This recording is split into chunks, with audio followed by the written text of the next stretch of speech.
HP ini adalah kasta tertinggi dari Redmi Note 11 series. Kamera 108 megapiksel, refresh rate 120 Hz, layar AMOLED, charging 67 watt, dan desainnya yang serius, cakep. Kayak gimana detailnya? Ini dia boxnya yang mirip dengan box Redmi Note 11 series lainnya. Di dalamnya ada box lagi yang isinya SIM ejector, buku-buku yang jarang dibaca, dan casing clear elastis. Terus ada kabel chargeran Type A ke Type C, dan kepala charger 67 watt. Dah, itu aja, dan ini dia HP-nya.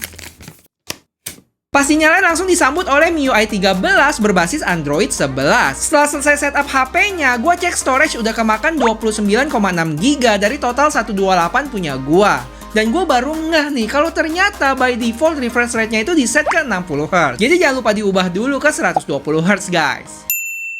Impresi awal gue tentang HP ini, desain kotaknya beda dari yang Note 11 atau Note 11S guys. Versi Pro-nya ini baru the real kotak. Karena bagian belakangnya beneran flat ya, nggak kayak Note 11 yang agak menggelembung dikit. Jadi bentuknya hampir mirip kayak Redmi Note 11 Pro Plus yang China version. Tapi dalamannya beda. Untuk detailnya nanti gue jelasin habis ini. Habis itu warna Atlantic Blue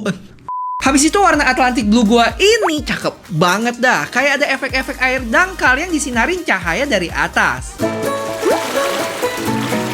Dan menurut gua nggak norak ya, karena warna birunya yang agak gelap, jadi nggak terlalu ngejreng. Cuma agak sedikit glossy dia, sehingga sidik jari kadang bisa kelihatan. Untuk kamera bumpnya mirip kayak Redmi Note 11S yang ada nonjol gitu 2 tingkat. Lanjut ke bagian depannya yang punya layar ukuran 6,67 inch dengan kamera selfie di tengah yang cukup kecil ya dibanding sama Note 11 dan 11S. Terus dia udah dapat screen protector bawaan dan bezelnya cukup oke lah, bawahnya aja yang agak berlebih dikit doang. Di sebelah kanan HP ini adalah volume dan power button yang merangkap sebagai fingerprint. Terus di sebelah kiri kosong, di atas ada AR blaster, mic, speaker, dan lubang penantian bagi sebagian orang, yaitu headphone jack. Di bawah ada speaker lagi, mic, port Type-C, dan dual SIM slot. Build genggam HP ini lebih berasa ngotaknya ya dibanding 11 sama 11S dengan berat 202 gram dan tebal 8,12 mili. Kita mulai dari layarnya yang punya ukuran 6,67 inch AMOLED dengan refresh rate 120 Hz dan tingkat kecerahan maksimum di 1200 nits. Cukup terang sih saat dipakai di bawah sinar matahari langsung. Untuk performance-nya dipersenjatai oleh Snapdragon 695 ya dengan pabrikan 6 nanometer. Dan ada liquid cool teknologinya loh yang dapat skor Antutu 391.000. Sekalian ini dia Geekbench dan 3D Max-nya. Untuk baterai dia punya kapasitas 5000 mAh dengan 67 watt turbo charging yang diklaim ke 100% itu dalam waktu 42 menit. Lanjut kita ke kameranya nih yang punya 3 kamera belakang, 108 megapiksel wide, 8 megapiksel ultra wide, dan 2 megapiksel makro. Gak apa-apa. Untuk kamera selfie-nya 16 megapiksel ya. Terus menu kameranya standar, ada Pro, Video, Foto, Portrait, dan ini dia More-nya. Cuma ada yang cukup disayangkan di sini, yaitu resolusi video di kamera belakangnya itu mentok di 1080p 30 fps. Sama dengan kamera depannya nih.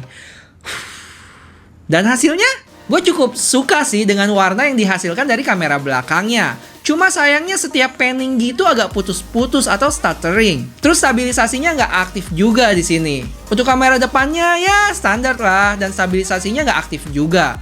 Lanjut ke foto selfie, lumayan. Awan di belakangnya masih sedikit kelihatan bentuknya. Untuk foto kamera belakang cukup demen gua dengan warnanya. Pas gitu, mulai dari ultra wide, wide, dan wide 2 kali. Terakhir makronya cukup lah untuk lensa 2 megapiksel. Untuk spek lainnya, dia itu udah HP 5G, dual speaker, dual SIM juga, NFC, dan memory extension juga. Yang kalau diaktifin bakal nambah 3 GB RAM yang diambil dari storage kita. Terus kalau dibandingin sama Redmi Note 11 Pro Plus yang China version itu, bedanya apa aja sih? Sekilas aja nih ya. Pertama, chipsetnya yang Snapdragon 695 dibanding MediaTek Dimensity 920. Terus 67 watt dibanding sama 120 watt charging. Resolusi video kamera belakangnya 1080p dibanding sama 4K. Dan terakhir, Redmi Note 11 China version ini ada sound by JBL. Gimana guys, pada kecewa nggak? Kenapa nggak masuk yang China version aja? BTW buat detailnya cek video ini ya.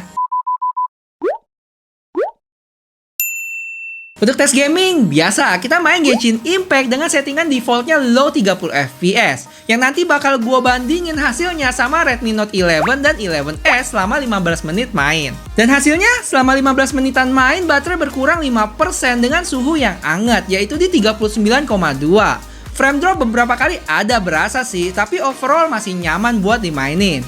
Secara grafik, FPS-nya pun dapat di 29,4 dari 30 FPS maksimumnya. Yang kalau kalian lihat untuk turunan-turunan tajam di sana saat gue ngerasain frame drop. Terus kalau kita bandingin sama Redmi Note 11 dan 11S, secara FPS, 11 Pro 5G ini lebih tinggi ya. Sedangkan Redmi Note 11 itu di 27,8 dan 11S itu 28,6.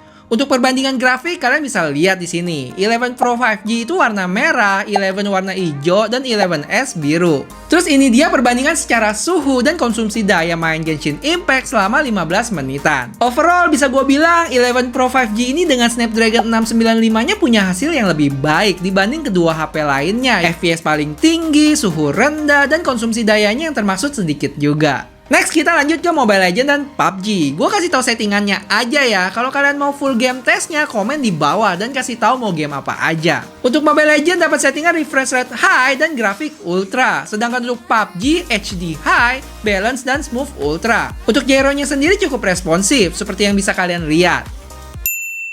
HP ini punya 3 warna ya, ada Polar White, Graphite Grey, dan Atlantic Blue yang punya gua ini. Untuk varian dan harga di Singapura itu ada 2, yaitu 6128 seharga 4 juta rupiah dan 8128 seharga 4,5 juta rupiah.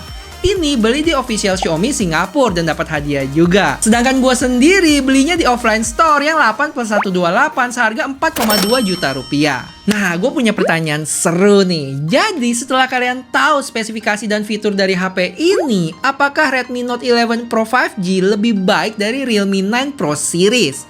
Atau, wah kalau gini sih mendingan gue sikat Realme aja? Coba yuk kita ngobrol di komen. Dan buat teman-teman yang belum nonton video Redmi 11 ada di sini ya. Terus perbandingan Redmi Note 11 dan 11S ada di sini. Bantu like video ini ya buat yang belum. Like. Bye bye.